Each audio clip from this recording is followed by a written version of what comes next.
الحمد للہ وکفا والصلاة والسلام علی عباده الذین اصطفى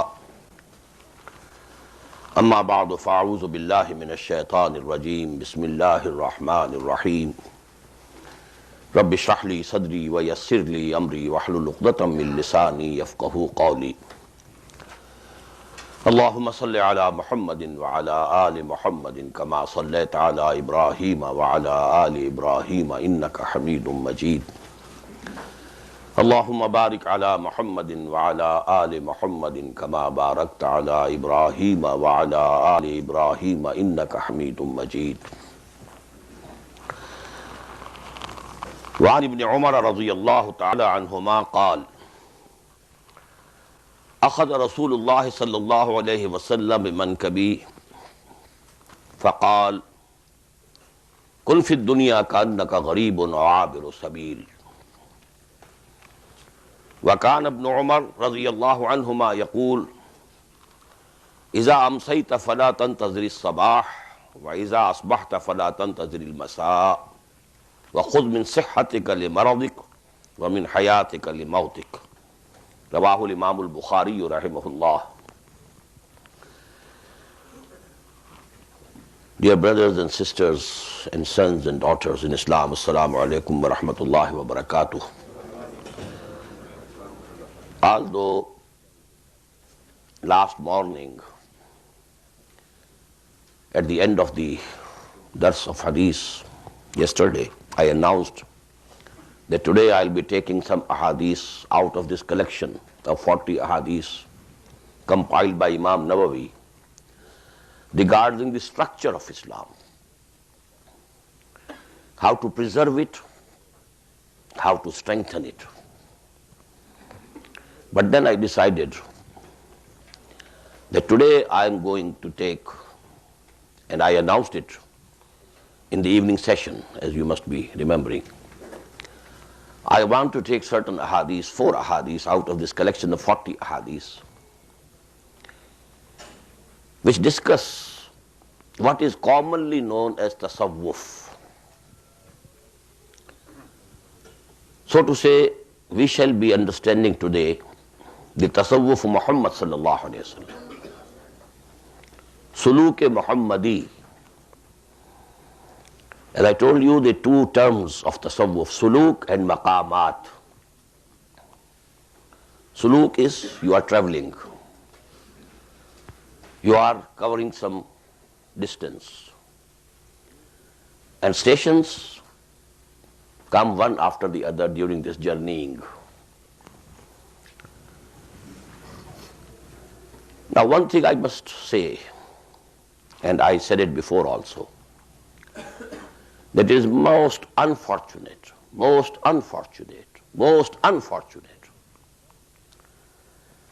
that a term made its way into the Islamic academic world,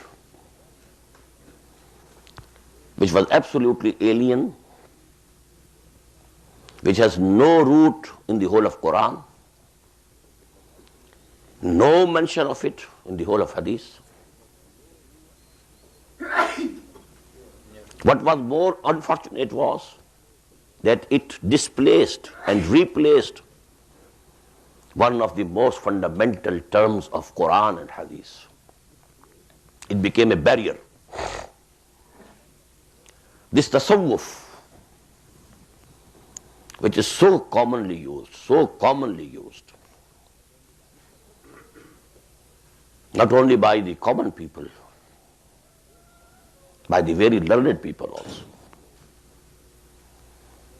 It has no root whatsoever in Quran. It has never appeared in the whole of the Hadith. So much so that its root is also doubtful, whether it is from Suf or Safa. The people who want to defend this term, they say that it is from Safa. You should have Safai, cleanliness within you, the tazkiyah of your nafs. But by no rule of Arabic grammar, from the root of Safa, this word tasawwuf can be derived. The only possibility is that it can be derived from suf. Suf means wool. Because the early Sufiyas, they were known, and as they were called, they used to wear woolen dress, without any underdress, mind you. Don't think of the dresses of today. The undershirt and then the shirt and then something else and then something else. There used to be one cloth, one shirt. And you can imagine if it is woolen, it will keep biting you. And that is what they wanted. To relinquish the comforts and luxury and to remain in some sort of pain so that their attention remains focused to Allah subhanahu wa ta'ala. So this is the only possibility, that from suf tasawwuf can be derived. But here again, this word has not appeared in Quran or Hadith for that issue or for that matter at all. Now, second thing that I want to mention here, it's a very sad incident that took place about an year and a half ago. There's a big circle of tasawwuf. In Pakistan also there are many adherents to that circle. In Saudi Arabia and the United Arab Emirates there are also many people attached to it. Now some people attached to this circle, Maulana Muhammad Akram Awan is the murshid or the spiritual guide of this circle. Some people belonging to that circle, they took a speech of mine which I had delivered about tasawwuf, in which I had analyzed this and this and this part of tasawwuf is okay, compatible with Quran and Hadith. Not only compatible, these are the main objectives and goals of the teaching of Quran and Hadith. But such and such and such aspects are wrong. They have intruded into the world of Islam from outside, either from the religions, especially the philosophical and mystic religions of India, or from the Neo-Platonism, which was the school of philosophy and mysticism started in Alexandria by Plotinus. These have been two centers of mysticism, very important. Egypt, Alexandria, Neo-Platonism it is called, but actually it's Plotinus, who is the chief originator. Big philosopher, big sage, no doubt. And on the other hand, in India, Shankaracharya, the biggest exponent of Wahdatul Wujud. Same is the case with Plotinus, biggest exponent of Wahdatul Wujud in the West. Another one in the West was Ibn Arabi of Andalus. I think by far the biggest among all the four. There are four exponents, most important exponents of Wahdatul Wujud. Two from India, two from the West. Plotinus of Alexandria, Ibn Arabi of Andalus, Shankaracharya of India, and Abdul Qadir Bedil of India. But from these two sides, many things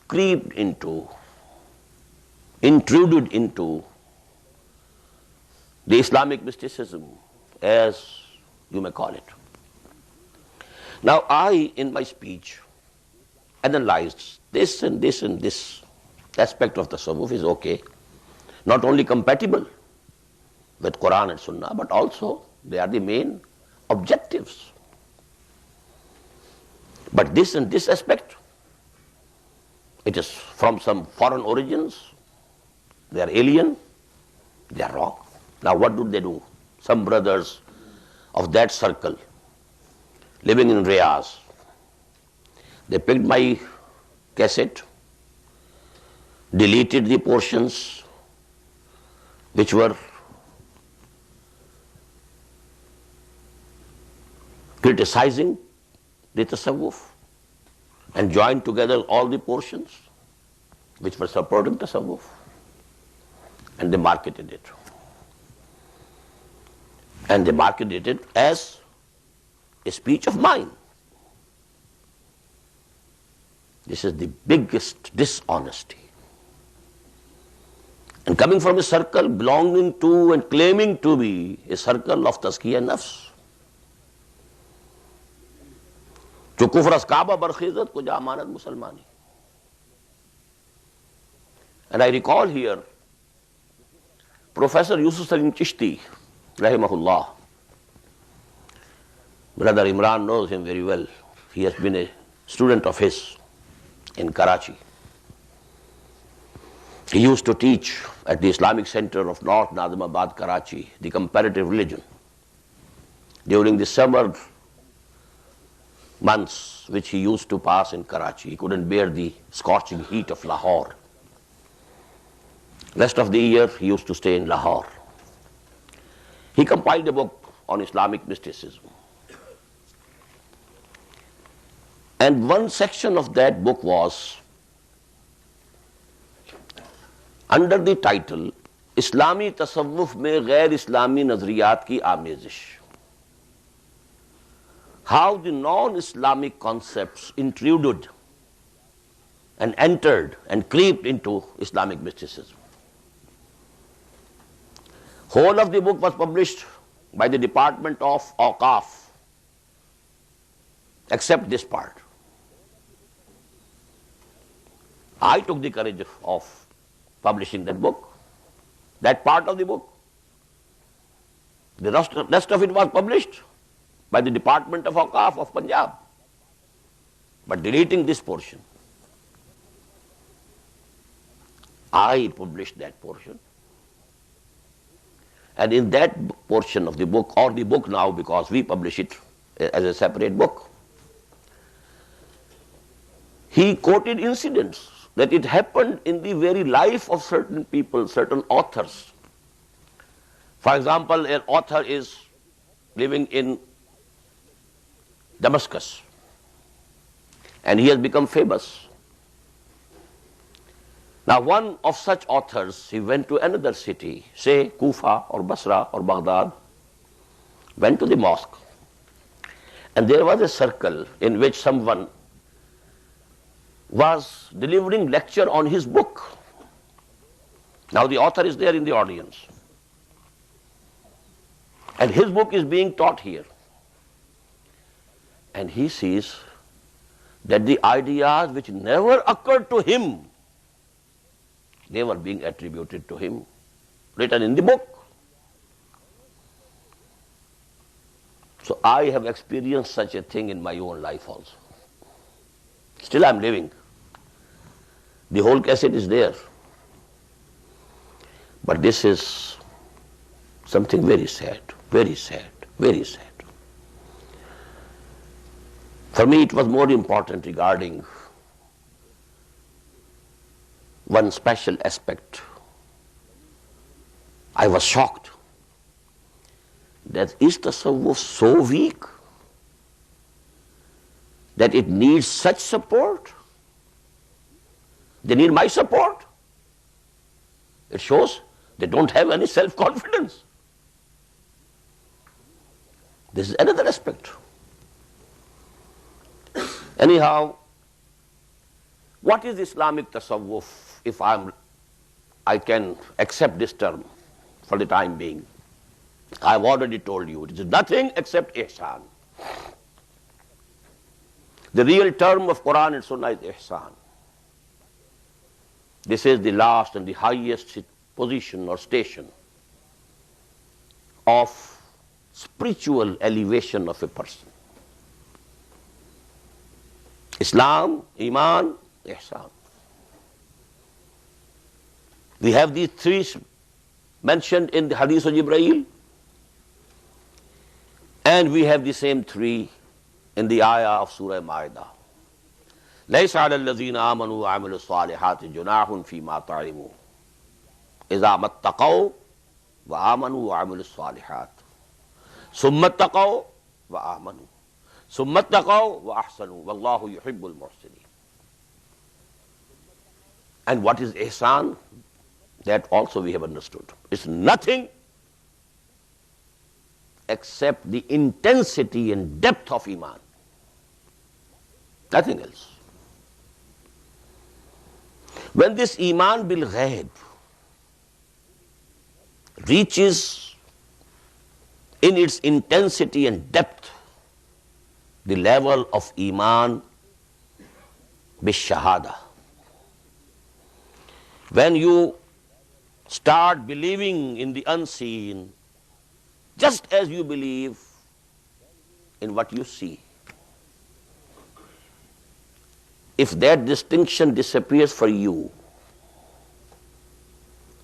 regarding the intensity of your belief and conviction, the distinction will remain there. Ghaib is ghaib and shahada is shahada.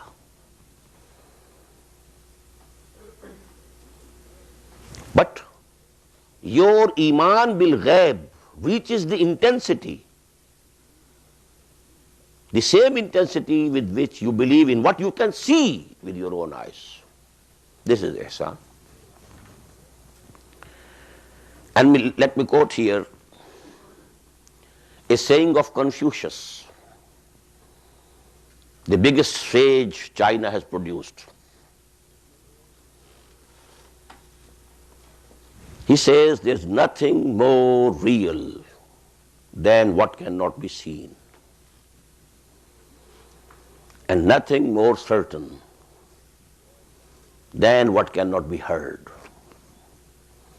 These external senses, you can have doubt about them. آنچ میں بینیم بیداریست یارب یا بخواب. Oh Allah, what I am seeing, whether I am seeing it in a vision, in a dream, or in the real material world, you can't believe what you are seeing. Sometimes it happens.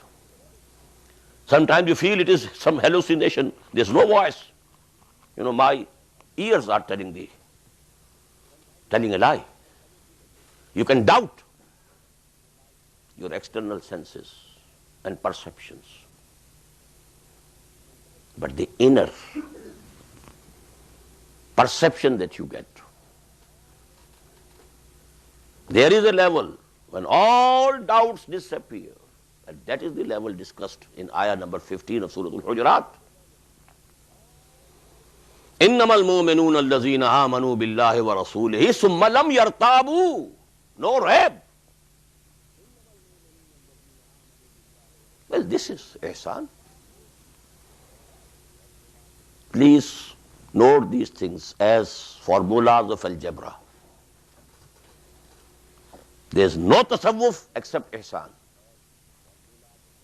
and there is no ihsan except the intensity and depth of Iman and nothing else. If you keep these premises in your view, then you will never be led astray. You will never feel the need to go this way, that way. How to attain that, how to attain that. The thirst within you. I am recalling one of the sentences of that long hadith of the Prophet ﷺ. وَمَنِ ابْتَغَى الْهُدَى فِي غَيْرِهِ أَضَلَّهُ اللَّهُ. Whosoever wants to have guidance from anything else other than Quran, Allah will definitely lead him astray. So if you have any other concept of tasawwuf, any other concept of iman, please wash your minds of all such concepts. All those things are alien to Islam. They have intruders. They are the intruders, intruded into the world of Islam, from the east or the west, from the Neoplatonism of Alexandria, or from the Vedanta of India. Now, as I told you, that in this collection of 40 Hadith, Imam Nawawi has selected Ahadith from this aspect and that aspect, the third aspect, the fourth aspect of Deen. Today we are going to study 4 Ahadith which discuss this special aspect of Islam and Iman.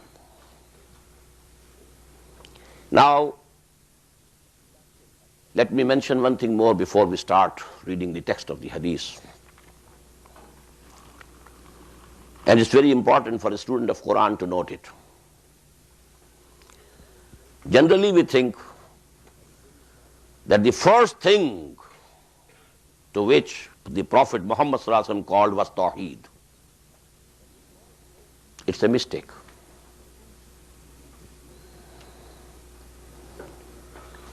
If you read the early surahs of the Quran, those discuss resurrection and akhirah and inzar, not tawheed. Al-Qari'ah, Mal-Qari'ah, wa ma adraka Mal-Qari'ah. Al-Haqqah, Mal-Haqqah, wa ma adraka Mal-Haqqah. Amma yatasaalun anin nabai allazi hum fihi mukhtalifun. Kalla saya'lamun, summa kalla saya'lamun. What are these? أرأيت الذي يكذب بالدين فذلك الذي يدعو اليتيم. The condemnation which came in Quran in the very beginning was for those who believe that this is the only life.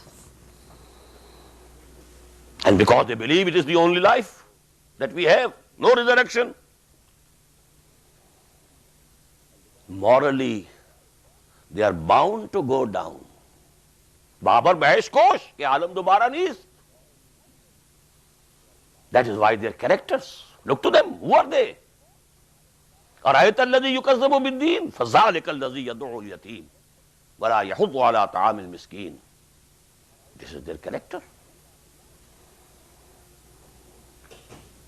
كلا بل تحبون العاجلة وتذرون الآخرة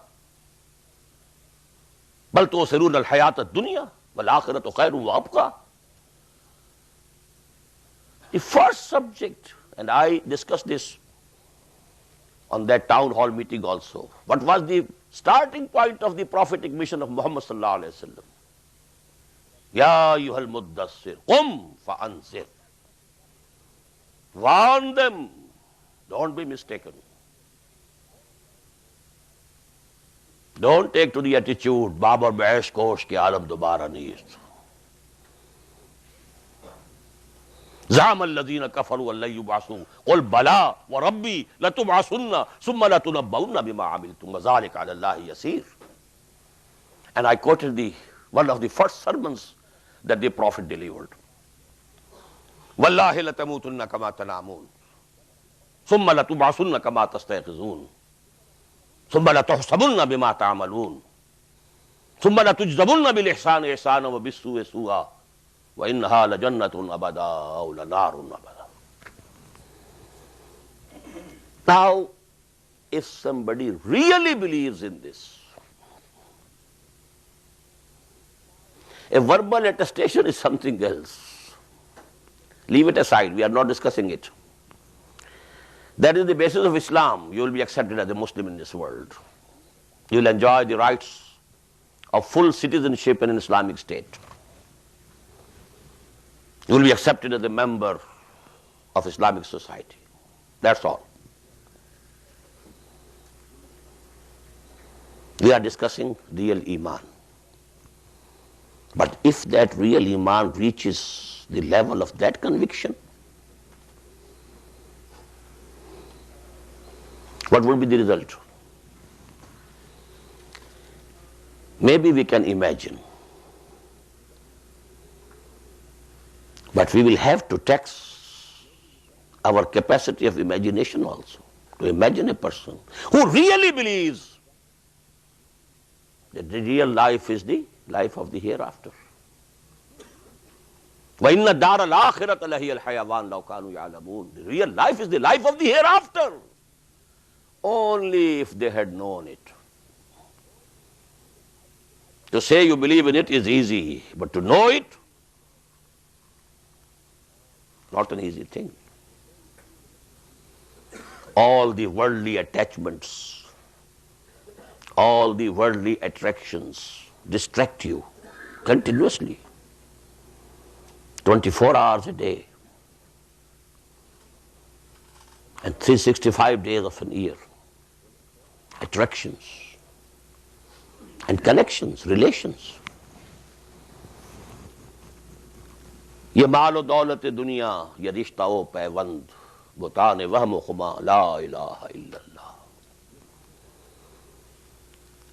Are these the idols of our imagination only? We are pursuing them. We are running after the shades and shadows, leaving alone the realities. But if this conviction in resurrection and the life hereafter becomes your real feeling, it becomes your hal, not qal only, what will be the result? That is given in this hadith. And this is hadith number 40. Now, so to say, it is the collection of 40 hadiths, and this is hadith number 40, the final, the climax. Although Imam Nawawi has added another 2 ahadiths, really it is a collection of 42 ahadiths. And I am going to add another one to make it 43. But that is something which I am not going to discuss at this time. Now the result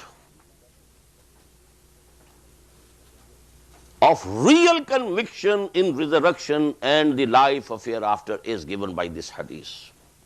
عن ابن عمر رضي الله عنهما قال. It is narrated from the son of Umar, Abdullah ibn Umar رضي الله عنهما. He said, أخذ رسول الله صلى الله عليه وسلم بمنكبي.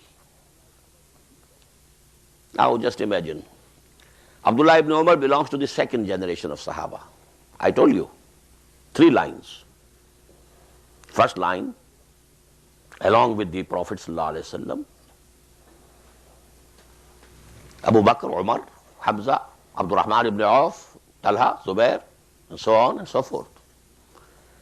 The second line, these younger generation, son of Abdullah ibn Abbas, Abdullah ibn Abbas, son of Abbas, son of Umar, Abdullah ibn Umar, son of Amr ibn al-As, Abdullah ibn Amr ibn al-As, and so on and so forth. Now, keep in mind this gap of generation gap. And what the Prophet did, Ibn Umar says, he took hold of me by my shoulder, placed his hand on my shoulder, and said, Kun fi dunya ka'annaka gharibun aw abiru sabil. Be in this world, live in this world, as if you are a stranger. You don't belong to this world. You belong somewhere else. This is not your place. Stranger. Kun fi dunya ka'annaka gharibun aw abiru sabilin, or only a wayfarer, a traveler pursuing some path, some road. if you have interest in this world more than a traveler has to his road or path, you don't have the real iman.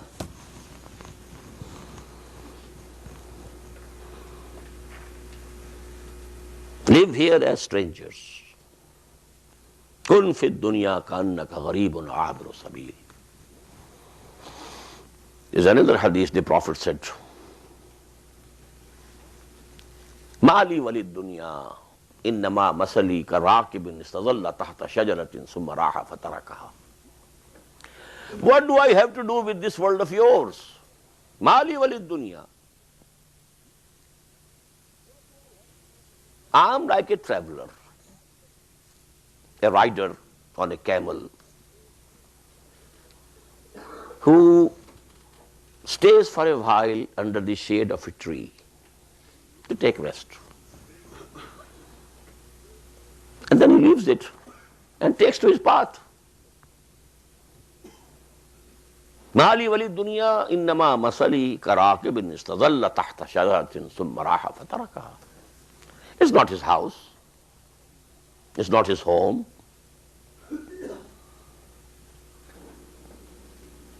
Now try to feel it and try to assess yourself. حاسبوا أنفسكم من قبل أن تحاسبوا. Assess yourself before that day that you are assessed by Allah subhanahu wa ta'ala. This is what Allama Iqbal has said.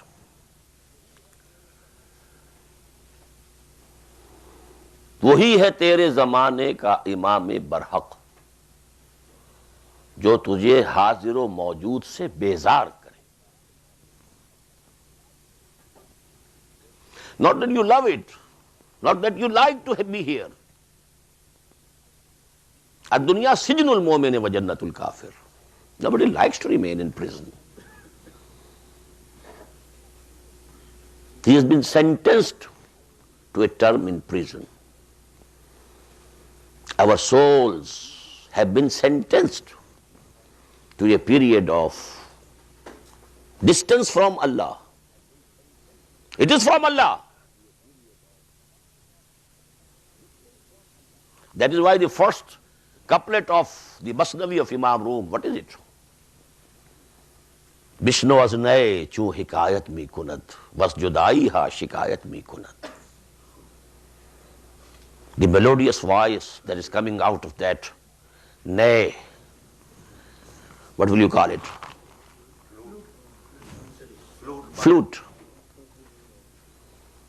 What is it? Bishno az naye chu hikayat mi kunat, was judai ha shikayat mi kunat.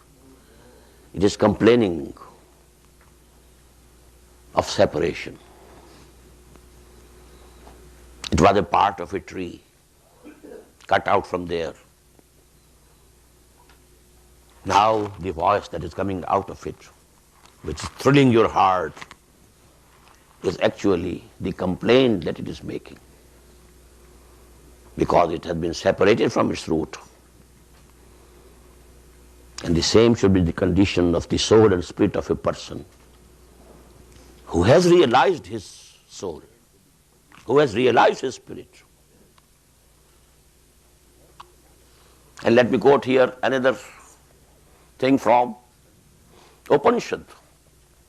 Most of you must have heard it, I have repeatedly quoted it. Man in his ignorance identifies himself with the material sheaths which encompass his real self. The real self is something else. This body is a material sheath.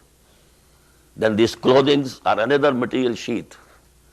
And this bedroom or the drawing room is another material sheath. These are the material sheaths covering the real existence of mine, and that is my soul and spirit. But due to ignorance, he identifies himself with the material sheaths. He just forgets his real essence. وَلَا تَكُونُوا كَالَّذِينَ نَسُوا اللَّهَ فَأَنْسَاهُمْ أَنفُسَهُمْ أُولَٰئِكَ هُمُ الْفَاسِقُونَ.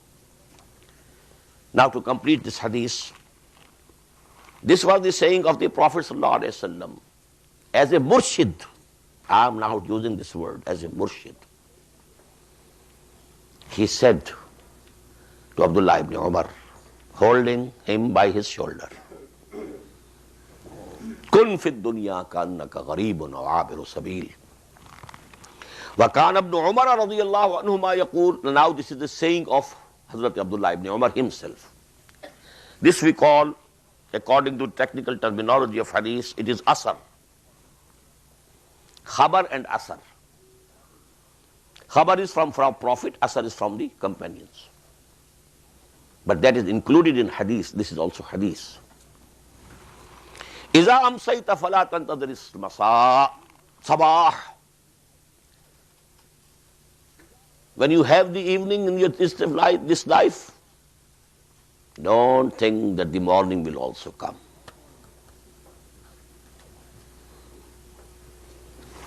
Iza amsayta fala tantadhir al-sabah.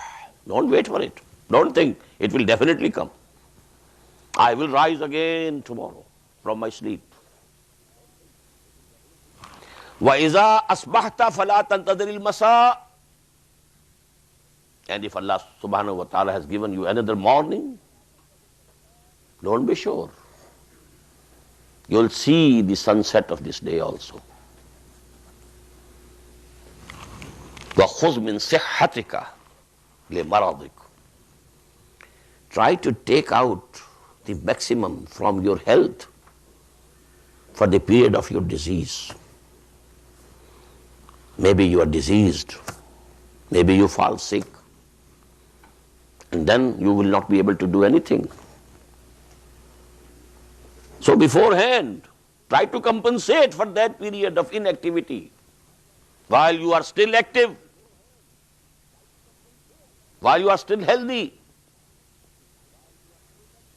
Try not only to fulfill the right of this time which you are passing, also to save something for the future, to compensate for the time when you may fall sick. وَمِنْ حَيَاتِكَ لِمَوْتِكَ. And from this life of yours, extract maximum for your death. I quoted another hadith, ad-dunya mazra'atul akhirah. This world is the field where you have to sow the seeds, and akhirah is the place where you will reap the harvest. So you have to sow here to reap there.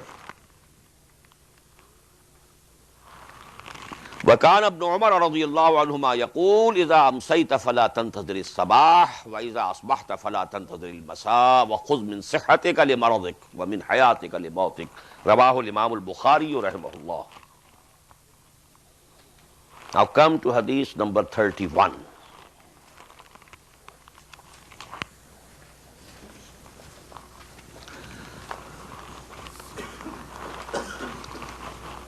عن أبي العباس سهل بن السعد السعدي رضي الله تعالى عنه قال جاء رجل إلى النبي صلى الله عليه وسلم فقال يا رسول الله دلني على عمل إذا عملته أحبني الله وأحبني الناس. فقال ازهد في الدنيا يحبك الله وازهد فيما عند الناس يحبك الناس. رواه ابن Majah. This hadith is from the compilation of Sunan by Imam Ibn Majah rahimahullah. The Rawi Sahal ibn Sa'd as-Sa'idi radiyallahu anhu, he says, a person came to the Prophet sallallahu alayhi wasallam and he said, O Messenger of Allah, please tell me some act, some deed. Maybe if I am permitted to use this word in good sense, some trick. I want something by which I can get two things. that Allah comes to love me. And people also come to love me. Dullani ala amalin, tell me some deed, some action, some act, some trick. Iza amiltuhu, that when I have done, ahabbani Allah, Allah will love me. Wa ahabbani an-nas, and the people will also love me. The reply was, izhad fi dunya, renounce the luxuries and comforts of this world. This is zuhud. There are necessities that you have to have, because Allah has sent you. You have to preserve yourself. And for that purpose, وَإِنَّ لِنَفْسِكَ عَلَيْكَ حَقًّا وَإِنَّ لِزَوْجِكَ عَلَيْكَ حَقًّا وَإِنَّ لِزَوْرِكَ عَلَيْكَ حَقًّا. These are the حقوق العباد that you have to give. But only that much which is essential. This is zuhud. Don't try to gather more comforts. Don't try to gather more luxuries. You need a house? Okay, it's your right. But not a palatial house. Not, extraordinarily furnished and decorated. No. A house. You need to cover your body. But the dress should be for only that purpose. Izhad fi dunya, izhad fi dunya. Yuhibbuk Allah, Allah will love you. And the second thing, wazhad fima inda nas, and you behave as if you have no interest in what the people have. You are visiting a friend of yours, a relative of yours, and you find certain things over there. And that person sees, his eyes are opened, he's seeing all these things with lustfully. He will hate you.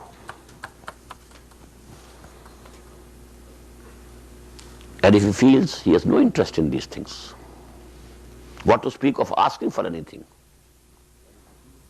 What to speak of begging?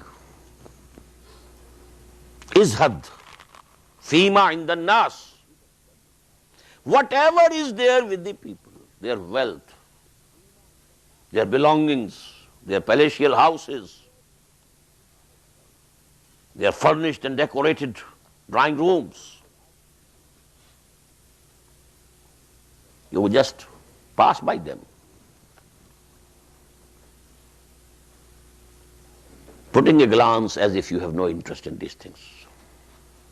Bazaar se guzra hu, kharidar nahi hu. I am passing through the market, but I am not a purchaser. Yuhibbuk Allah, yuhibbuk an-nas, then the people will love you. This is another aspect of the same thing.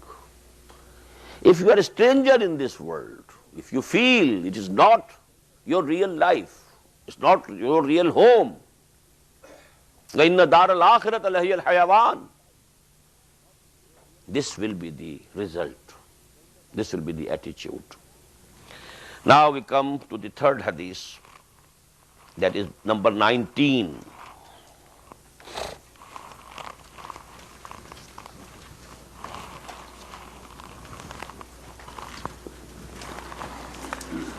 عن أبي العباس عبد الله بن عباس رضي الله عنهما قال. The narrator is Abdullah, son of Abbas radiyallahu ta'ala anhuma. And Abbas was the uncle of the Prophet sallallahu alaihi wasallam. Now the son of Abdullah was also Abbas. So an Abil Abbas, it has been narrated from the father of Abbas, that is Abdullah, who was the son of Abbas. This is the full name. And Abil Abbas Abdullah ibn Abbas radiyallahu anhuma قال كنت خلف النبي صلى الله عليه وسلم. Once I was behind the Prophet sallallahu alayhi wasallam. In another narration of this hadith we find كنت ردف النبي صلى الله عليه وسلم. You know, if you are sitting on a camel and somebody is sitting behind you on the same camel, he is your radif, riding the same camel or riding the same horse, two people. The one who is behind is radif, and that is the condition which is depicted in this hadith. Again note, Abdullah ibn Abbas belongs to the second generation. And here also you will find the same attitude, teaching. This is called irshad, murshid, who teaches the right thing, leads to the right path. Here Muhammad sallallahu alaihi wasallam is acting as an educator, as a teacher, as a mentor. قال كنت خلف النبي صلى الله عليه وسلم يوما فقال لي يا غلام. When I was sitting behind him on the back of the camel, going somewhere. Now the Prophet is making the best use of this time. فقال لي يا غلام, he said to me, oh my boy, إني أعلمك كلمات,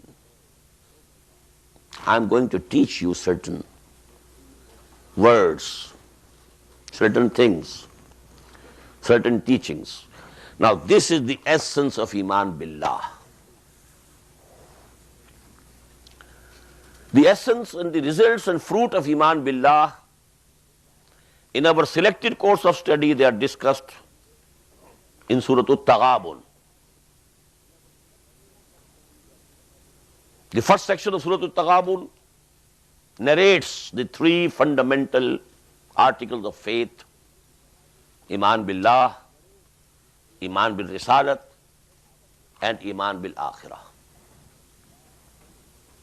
And the second section of Surah At-Taghabun deals with the fruits of Iman.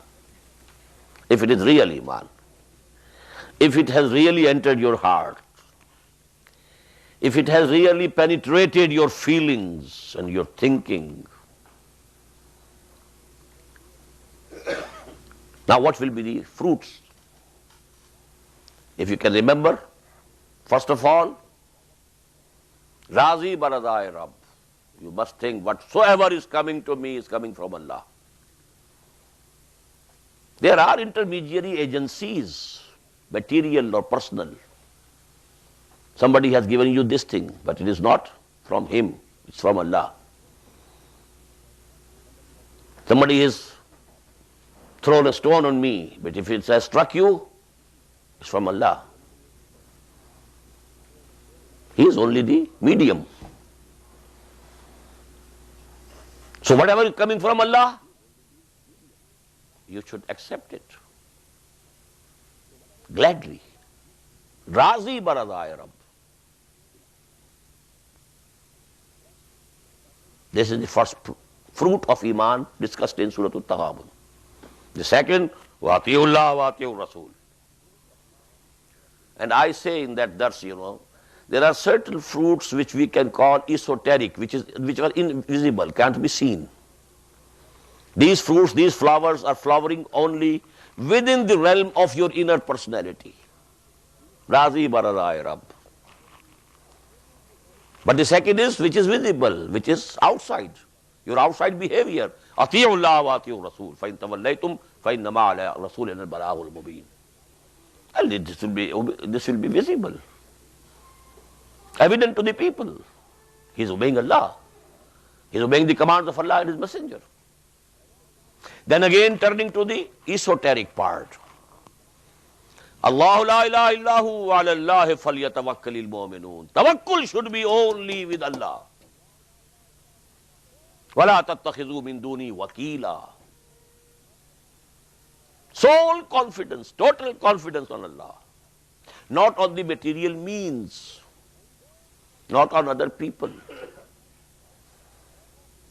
And hence, no hope from anyone else except Allah, no fear from anyone else except Allah.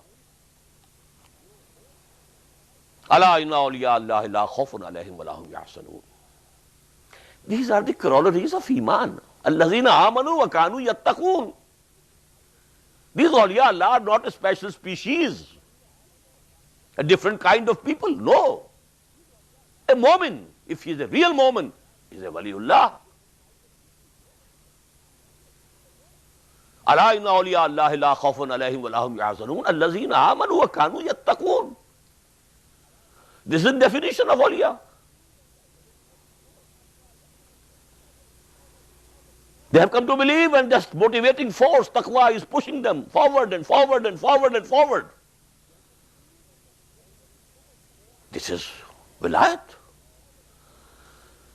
Then the fourth, because you are here in this world, related to this woman, she is your mother. Related to this, she is your sister. Related to this woman, she is your wife. Related to this girl, she is your daughter. Related to father and brother and sons, and so on, your tribe. Ya ayyuhalladhina amanu inna min azwajikum wa auladikum aduwwan lakum fahzaruhu.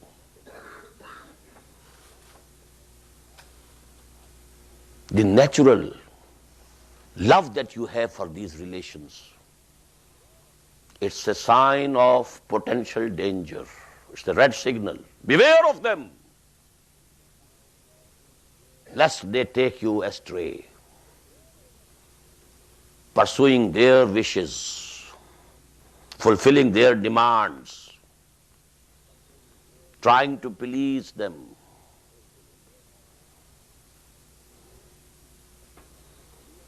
Maybe that you cross the lines of the Sharia. To be on the guard. Ya ayyuhalladhina amanu inna min azwajikum wa auladikum aduwwan lakum fahzaruhum. The fifth one, innama amwalukum wa auladukum fitna. These are the things on which you are being tested. Your belongings and your progeny, especially sons. These five things, if you have understood, فَاتَّقُوا اللَّهَ مَسْتَطَعْتُمْ وَاسْمَعُوا وَأَطِيعُوا وَأَنْفِقُوا خَيْرًا لِأَنفُسِكُمْ. That is the result. Now the same thing you will find here in this hadith. عن أبي العباس عبد الله بن عباس رضي الله عنهما قال كنت خلف النبي صلى الله عليه وسلم يوما فقال لي يا غلام إني أعلمك بكلمات. I am going to teach you a few words. احفظ الله يحفظك. Always remain mindful of Allah, and He will grant you protection. فَاذْكُرُونِي أَذْكُرْكُمْ. Keep me in your heart and mind. Guard that no moment of yours passes in ghafla. Don't be ghafil. Always remain mindful of Allah. He will protect you. احفظ الله تجده أمامك تجاهك. In another narration of this hadith, the word is amamak. That is why it came on my tongue. If you are remembering Allah, if you keep Him in your mind, you will always find Him before you.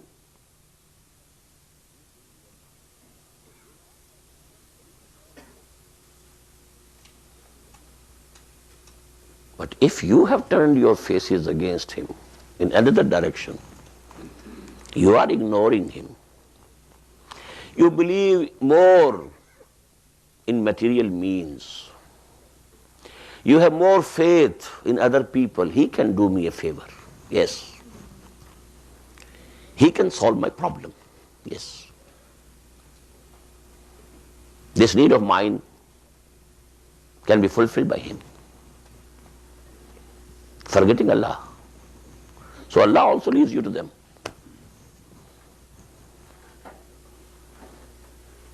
Go. Now we also give you over to them. But if you can keep Allah in your mind, ihfazillah yahfazka, ihfazillah tajidhu tujahak, you'll find him before you. He will never betray you. Iza sa'alta fas'alillah. Whenever you have the need to ask for something, ask Allah and Allah alone. All the hearts of all the human beings are within his two fingers. He can turn the heart of anybody, and the idea would come in his mind, and he will himself come to you and fulfill your need. Why ask him directly? Ask Allah. وَإِذَا سَأَلْتَ فَاسْأَلِ اللَّهَ. Whenever you have to ask Allah. وَإِذَا اسْتَعَنْتَ فَاسْتَعِنْ بِاللَّهِ. Whenever you want some help, ask the help from Allah. إِيَّاكَ نَعْبُدُ وَإِيَّاكَ نَسْتَعِينُ. To say these words and utter these words is easy, but to remain firm on it is not so easy, unless the roots of Iman have gone very deep down into your personality.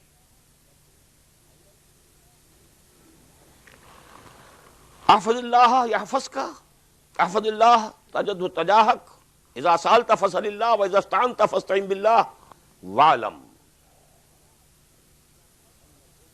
And let it be known to you, أن الأمة لو اجتمعت على أن ينفعوك بشيء لم ينفعوك إلا بشيء قد كتبه الله لك. If all the people gather together to do some good to you, they will not be able to do any good to you, except the one that Allah had already decreed for you. This is istighna.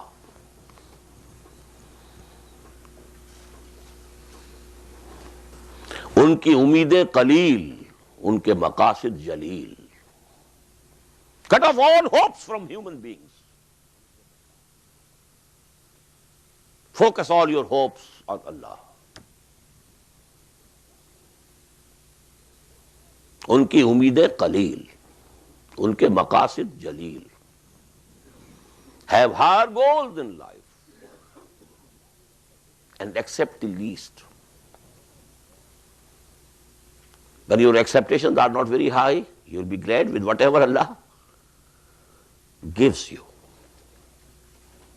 کہ ہر چساقی ما ریخت عین التافست. Whatever my saqi has put down in my glass, it's all His grace. Whether it is bitter, it appears bitter to me. عسى أن تكرهوا شيئا وهو خير لكم وعسى أن تحبوا شيئا وهو شر لكم والله يعلم وأنتم لا تعلمون. It's just possible that you might dislike something. Something might appear to be very unpleasant for you, but it is good for you. It's just possible that something is very pleasant, very welcome to you, but it is really harmful for you. Wallahu ya'lamu wa antum la ta'lamun. Allah knows, you don't know. This is Razi Baradai Rabb. ہم بھی تسلیم کی خو ڈالیں گے بے نیازی تیری عادت ہی صحیح. تسلیم و رضا.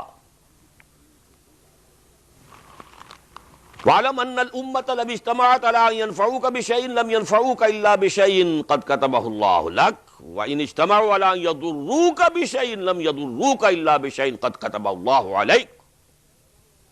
And if all the people gather together, joined hands with each other to do you some harm, they will not be able to do it, except the thing which Allah has already decided for you. Then why to fear?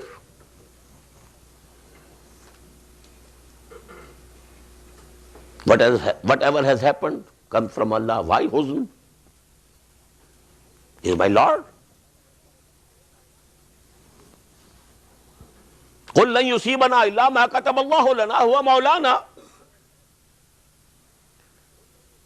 Nothing can befall us except that which our Lord has decided for us. And He is our friend. He is not our enemy. If you are a friend of Allah, Allah is your friend.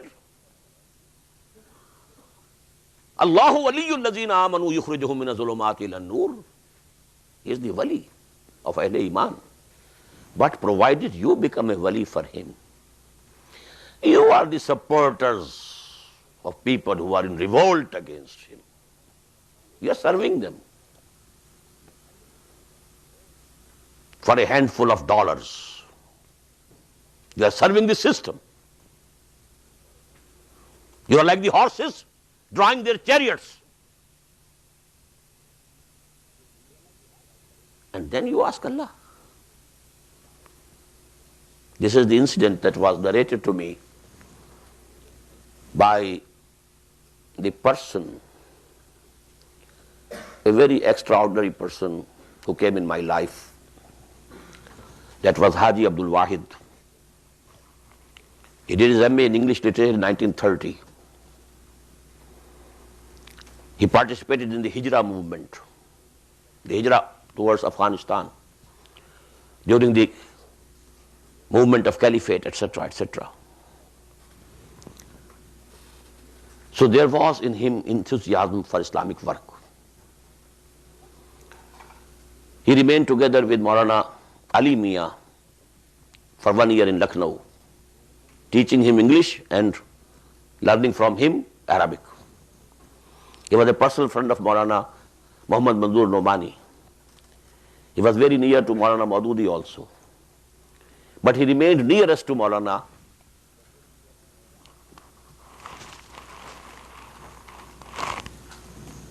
Ilyas, rahimahullah. But this incident took place in his life when he went to Hijaz for Hajj. It was, I think, early 40s. There he met Maulana Ubaidullah Sindhi, the revolutionary. And he was so much impressed by his personality that he stayed back. After performing Hajj, he stayed back in Mecca for another 1 year to enjoy his company, to benefit from his company. And during that period, this incident took place. He was the principal of a high school, but that high school was of a higher order than the ordinary high schools in Quetta. Now, Maulana Ubaidullah Sindhi was impressing upon him, you must give up this service. Go ahead, serve your Lord, serve Allah, serve His deen. Teaching English. Alihada khuliqta, alihada umirta. Just as Ibrahim bin Adam, he was, so to say, a king, and he was going out for shikar, for game. And there he heard a voice. Might be the voice came from his own conscience, from his own soul and spirit. Might be from some angel. Ya Ibrahim, alihada khuliqta, alihada umirta. Is this the thing for which you were created? Is this the thing for which your Lord has directed you? And that was the turning point in his life. So Maulana Ubaidullah Sindhi said to him, give up these things. Maulana Haji Abdul Wahid says that once I said, yes, we want to do it, but we can't, eat the breads of Jumerat's evening. Meaning thereby, how can we accept our livelihood being cared by Muslims? We need something to survive. If we devote all our time, where from shall we eat? The only way will be that the Muslims look after you. So he used the word, the worst word that could be used, Jumerat ki rotiyon par to nahi pal sakte. The taunt in it, it pricked. I can just imagine even now the way Maulana Haji Abdul Wahid was narrating this incident to me. And for a moment he remained quiet. Ubaidullah Sindhi. First he said, yes, it's okay, you are correct. You are a very honorable type of people. How can you accept these charities, these meager assistance from the Muslims? Yes. But then suddenly it changed. Jalan, तुम्हें शर्म नहीं आती? अंग्रेज की गाड़ी में जुते हुए हो घोड़ों की तरह, और वहां से तनख्वाह मिलती है तो ये तुम्हारे लिए इज्जत का मकाम है। और मुसलमान गरीब अगर अपना पेट काट कर तुम्हारे लिए कुछ पेश कर दे तो ये तुम्हारे लिए तौहीन और तजलील का बाइस।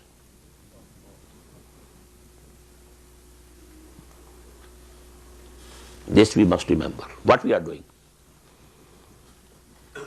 अलिहाजा खुलिकना, हम लिहाजा उमिरना।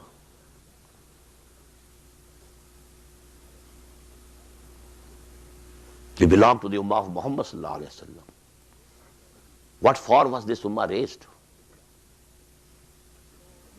For doing what we are doing? So, Ya ghulamu inni uallimuka bi kalimatin ahfazillah yahfazk ihfazillah tajidu tujahak idha sa'alta fas'alillah wa idha ista'anta fasta'in billah wa'alam anna al-ummata lam ijtama'at ala an yanfa'uka bi shay'in lam yanfa'uka illa bi shay'in qad katabahu Allahu lak wa in ijtama'u ala an yadurruka bi shay'in lam yadurruka illa bi shay'in qad katabahu Allahu alayk rufi'atil aqlam.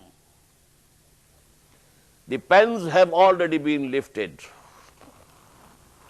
وَجَفَّتِ الصُّحُفُ, and the pages and the books have already dried. Now what is this writing? The writing we read in the 4th Hadith. On the 120th day, after 120 days, the fetus is in the womb of the mother, the angel is sent. Yu'maru bi kalimatin bi katbi rizqihi wa ajalihi. Everything is written. Whatever is going to come to you is written. And after that writing, the ink has dried up and the pens have already been lifted. Rufi'atil aqlam wa jaffatis suhuf. This hadith has been narrated by Imam Tirmidhi rahimahullah. Now come to the last. That is hadith number 38.